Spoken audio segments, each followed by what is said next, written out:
sabar, dan meminta agar ditunda pembahasan terkait pengambilan keputusan rancangan undang-undang Cipta Kerja. Tidak mengajari saudara pimpinan, tetapi ini aspirasi dari publik demikian luar biasa.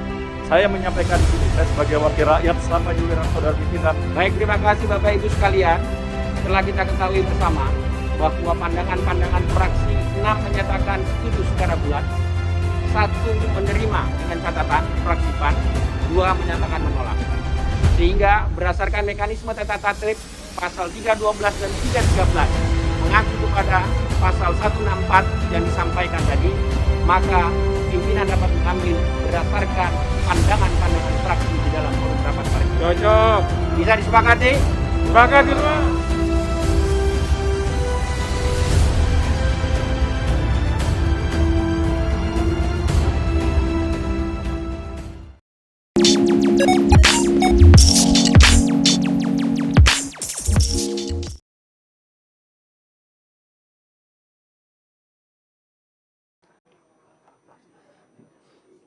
Baik Bapak Ibu sekalian yang kami hormati, telah kita dengar pandangan dan pendapat akhir daripada pimpinan Badan Legislasi Republik, Badan Legislasi yang dalam hal ini disampaikan oleh Bapak Supratman Andi Adgas, SHMA dengan nomor anggota A128.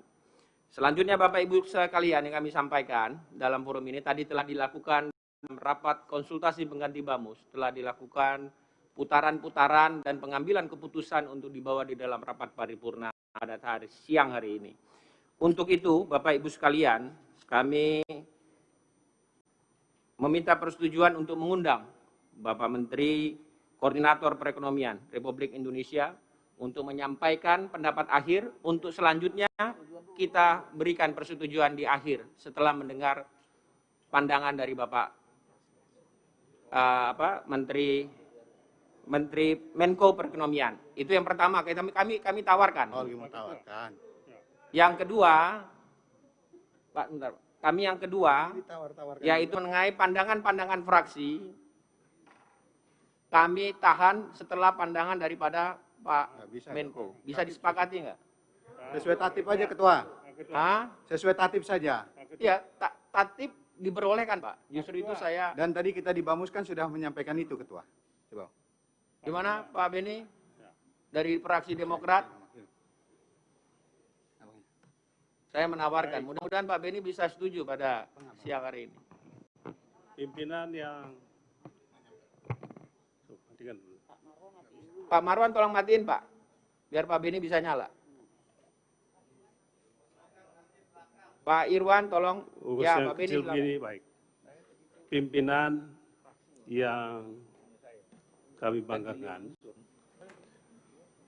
para menteri, Menko yang mewakili dan datang atas nama kuasa Presiden Republik Indonesia. Sesuai dengan mekanisme, sesuai dengan undang-undang, sesuai dengan konvensi yang berlaku di Dewan ini, dan juga sesuai dengan apa yang tadi telah kita sepakati. Kami mohon, biarkan kesempatan diberikan kepada fraksi-fraksi untuk menyampaikan pandangan dan sikapnya. Ini rancangan undang-undang yang kami anggap sangat penting dan juga ingin supaya publik tahu paling tidak mengapa fraksi kami menyatakan penolakannya terhadap rancangan undang-undang ini. Setelah itu nanti Pak Ketua, Bapak Menko mewakili Bapak Presiden berkenan menyampaikan pandangan dan sikapnya. Oleh sebab itu sekali lagi kami usulkan anggota-anggota dan fraksi diberi kesempatan untuk menyampaikan sikap dan pandangannya. Sekian, terima kasih. Baik, terima kasih Pak Beni dari fraksi Partai Demokrat. Pandangan dari fraksi-fraksi tadi telah disampaikan oleh pimpinan Badan Legislasi secara terperinci detail. Tadi makanya saya menawarkan. yang disampaikan oleh pimpinan Balik ini kan tidak ada yang bantah. Dan ini sudah disampaikan semua pandangan-pandangan fraksi di dalam pandangan pimpinan Badan Legislasi. Makanya saya menawarkan kepada Bapak Ibu sekalian bahwa pandangan-pandangan yang dibacakan oleh pimpinan Badan Legislasi ini sudah bagian daripada sikap masing-masing fraksi di dalam tingkat pertama. Maka itu kami mohon persetujuan kepada Bapak Ibu kalau disepakati. Ya kan begitu. Untuk Pak Ketua, masuk. Ini kami mohon Pak Ketua, ya kita tahulah majority pasti menghendaki menyetujui kehendak penguasa. Semua sudah tahu itu. Tapi kami kan punya hak juga untuk menyampaikan sikap dan pandangan kami. Itu sesuai dengan undang-undang, sesuai dengan tertib dewan. Supaya publik tahu juga sikap kami apa sih penolakan ini. Simple kok yang kami minta. Kasih kami kesempatan untuk membacakan sikap kami. Boleh nggak Pak Ketua? Boleh nggak? Bapak udah nih. Kalau Ya, udah saya jawab. makanya saya tanya, boleh enggak? Ini Ya, kan pimpinan yang memutuskan.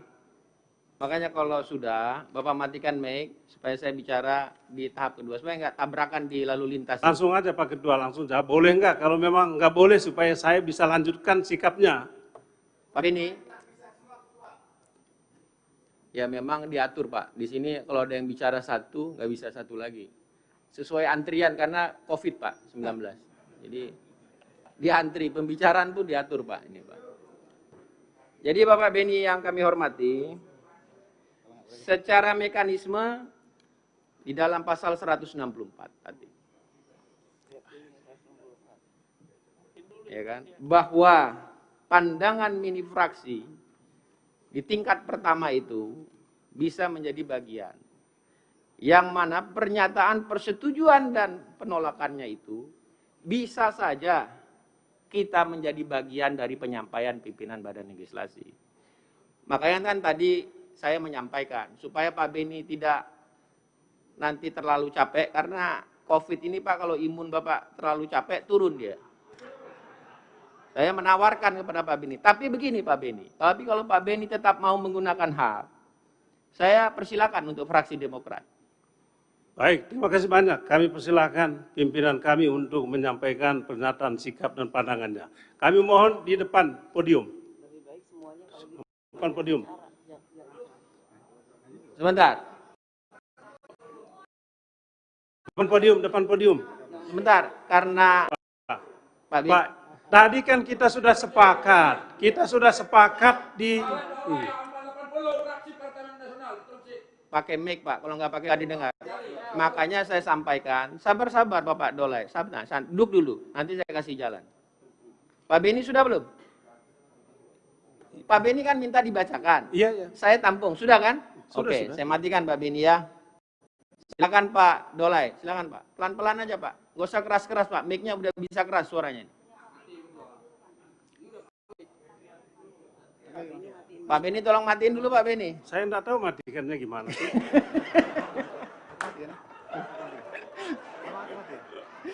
Pak Beni, Pak Beni.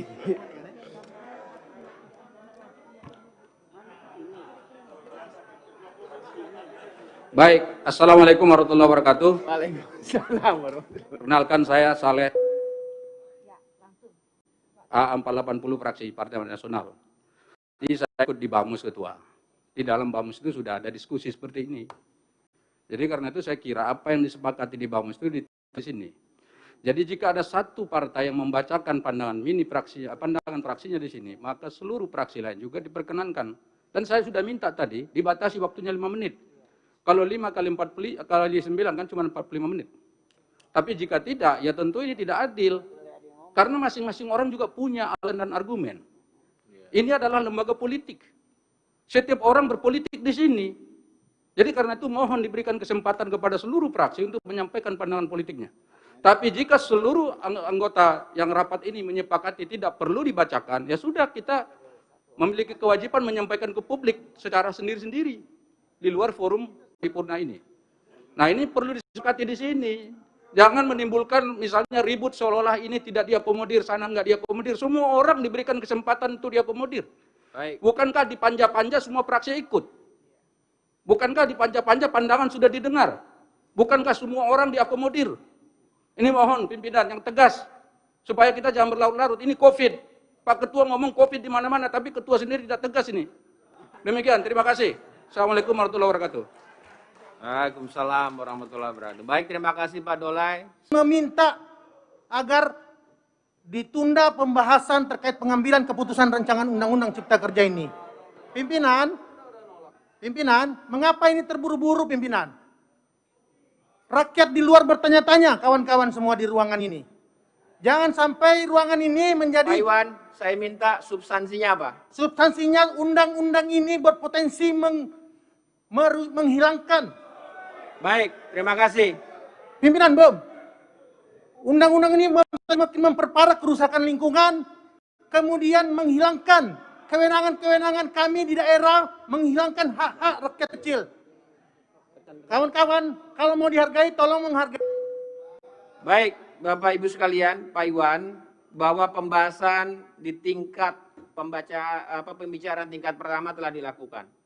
Fraksi Demokrat telah ada di dalam rapat kerja, rapat panja, rapat timus dan timsin dan lain sebagainya. Dan pembicaraan di tingkat pertama telah dilakukan. Fraksi Demokrat telah menyampaikannya. Jadi apa yang telah menjadi bagian dari fraksi Partai Demokrat itu tidak diulang dalam rapat paripurna ini. Baik, Bapak Ibu sekalian. Saudara pimpinan, interupsi sedikit, saudara pimpinan. Silakan, Pak Ya. Didi. Terima kasih. Saya Didi Rawadi Syamsuddin A549 dari fraksi Partai Demokrat. Daerah pemilihannya mana Pak Didi? Dapil Jabar 10, Kuningan, Ciamis, Banjar, Pangandaran. Pimpinan, yang terhormat pimpinan dan para perwakilan dari pemerintah yang hadir pada hari ini. Coba pimpinan kita lihat keluar, ya.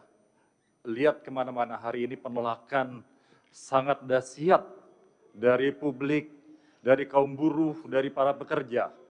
Apakah kita bijaksana kalau kita tetap memaksakan undang-undang yang kontroversi pada saat para pekerja hari ini sangat menderita akibat COVID-19 ya.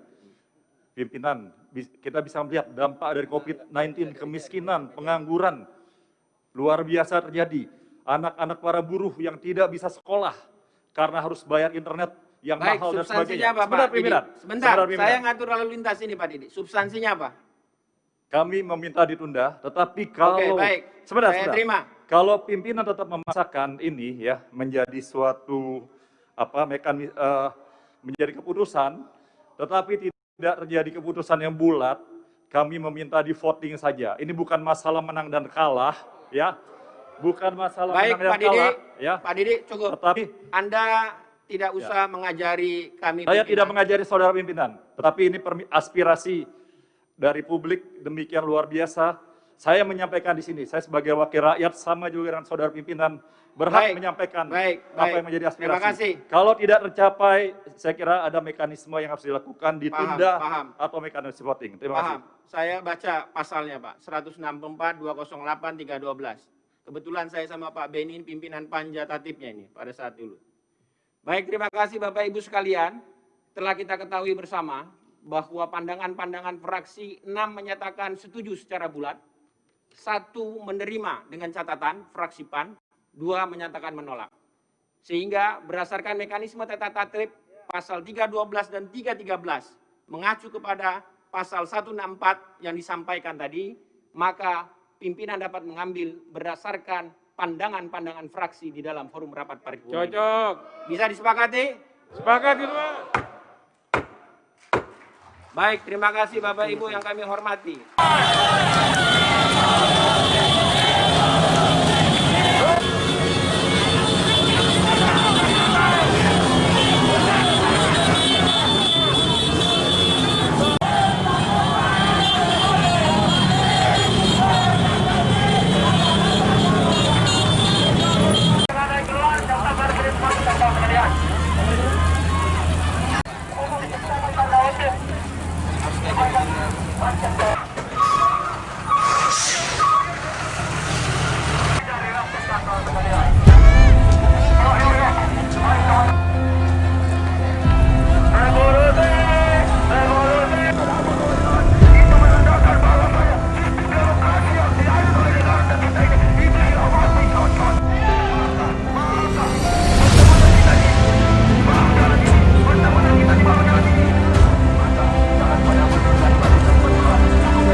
Assalamualaikum warahmatullahi wabarakatuh.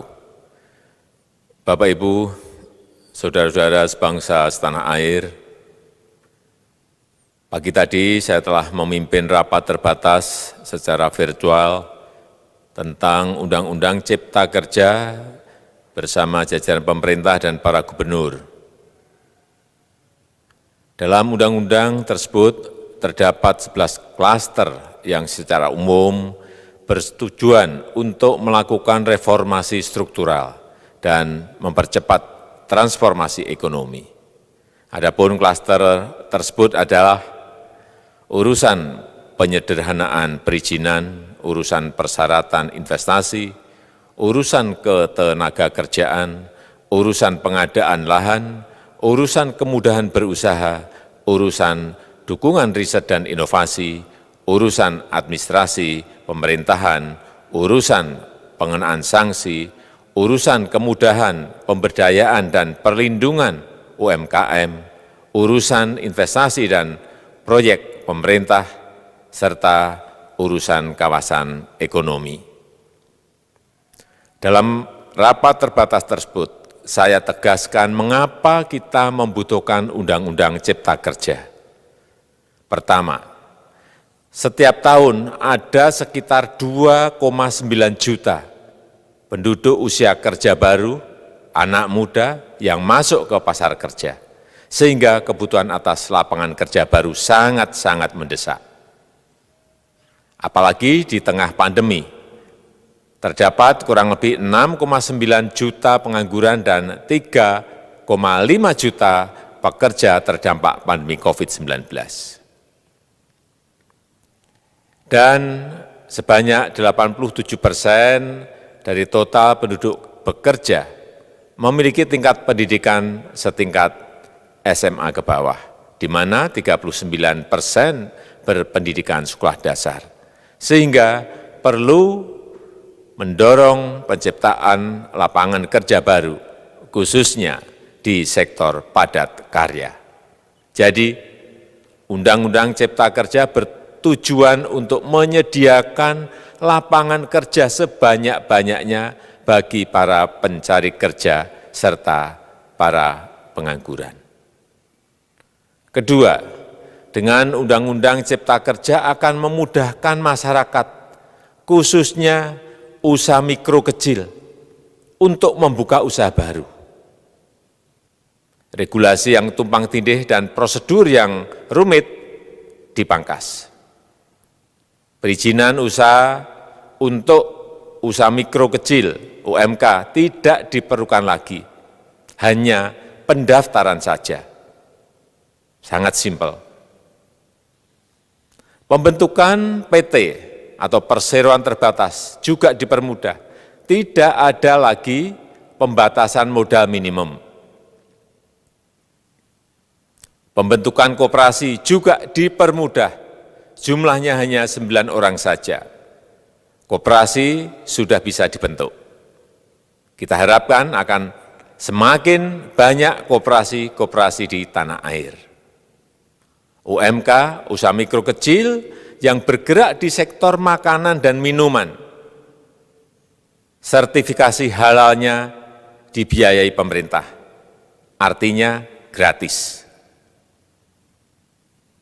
Izin kapal nelayan penangkap ikan misalnya, hanya ke unit kerja Kementerian KKP saja.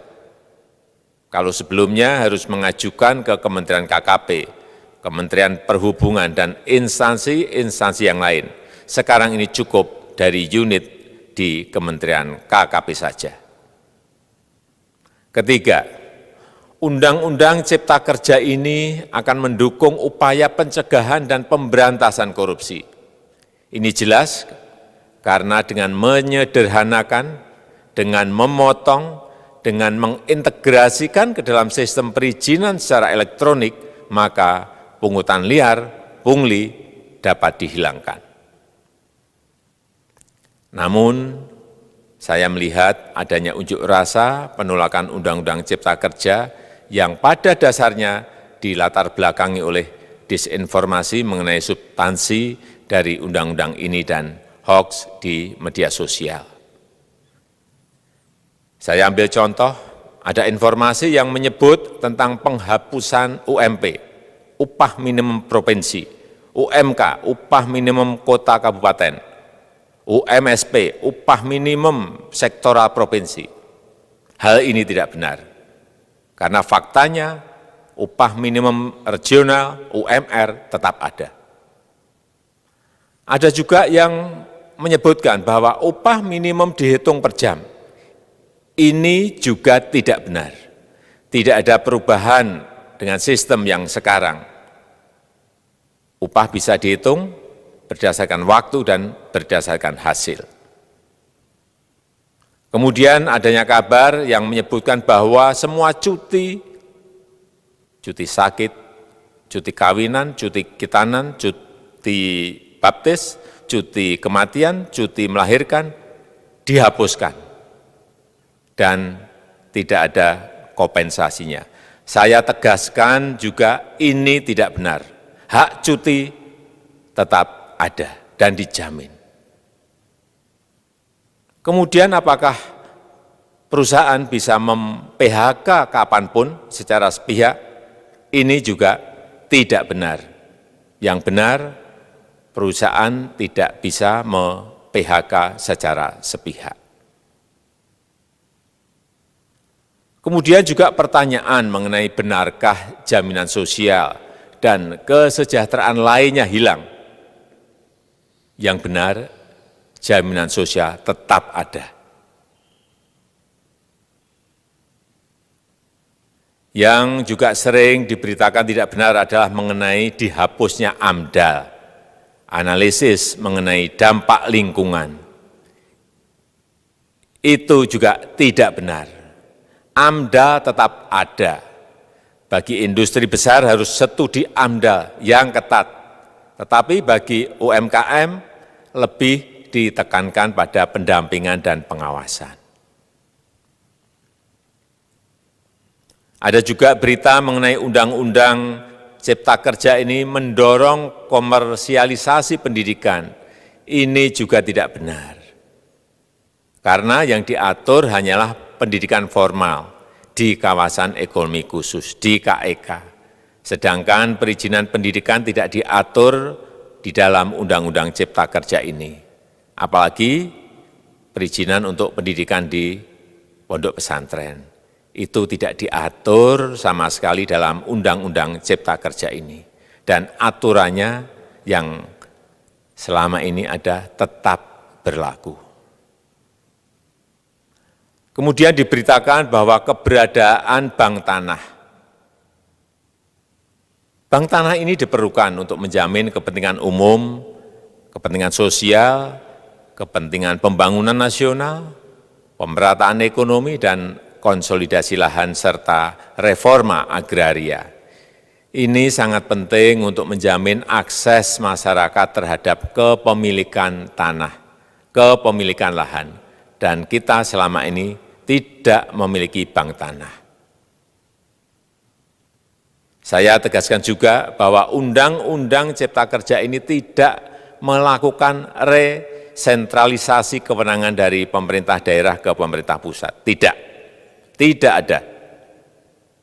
Perizinan berusaha dan pengawasannya tetap dilakukan oleh pemerintah daerah sesuai dengan NSPK, norma, standar, prosedur, dan kriteria yang ditetapkan pemerintah pusat. Ini agar dapat tercipta standar pelayanan yang baik di seluruh daerah, dan penetapan NSPK ini dapat nanti akan diatur di dalam PP atau peraturan pemerintah. Selain itu, kewenangan perizinan untuk non-perizinan berusaha tetap ada di Pemda, sehingga tidak ada perubahan. Bahkan kita melakukan penyederhanaan, melakukan standarisasi jenis dan prosedur berusaha di daerah. Dan perizinan berusaha di daerah diberikan batas waktu. Ini yang penting di sini. Jadi ada service level of agreement. Permohonan perizinan dianggap disetujui bila batas waktu telah terlewati. Saya perlu tegaskan pula bahwa Undang-Undang Cipta Kerja ini memerlukan banyak sekali peraturan pemerintah atau PP dan peraturan presiden atau Perpres. Jadi setelah ini akan muncul PP dan Perpres yang akan kita selesaikan paling lambat 3 bulan setelah diundangkan. Kita pemerintah membuka dan mengundang masukan-masukan dari masyarakat dan masih terbuka usulan-usulan dan masukan dari daerah-daerah. Pemerintah berkeyakinan melalui Undang-Undang Cipta Kerja ini jutaan pekerja dapat memperbaiki kehidupannya dan juga penghidupan bagi keluarga mereka. Dan kalau masih ada, jika masih ada ketidakpuasan terhadap Undang-Undang Cipta Kerja ini, silahkan mengajukan uji materi atau judicial review melalui MK, Mahkamah Konstitusi. Sistem ketatanegaraan kita memang mengatakan seperti itu. Jadi, kalau masih ada yang tidak puas dan menolak, silahkan diajukan uji materi ke MK. Saya rasa itu yang bisa saya sampaikan pada kesempatan yang baik ini. Terima kasih. Wassalamualaikum warahmatullahi wabarakatuh.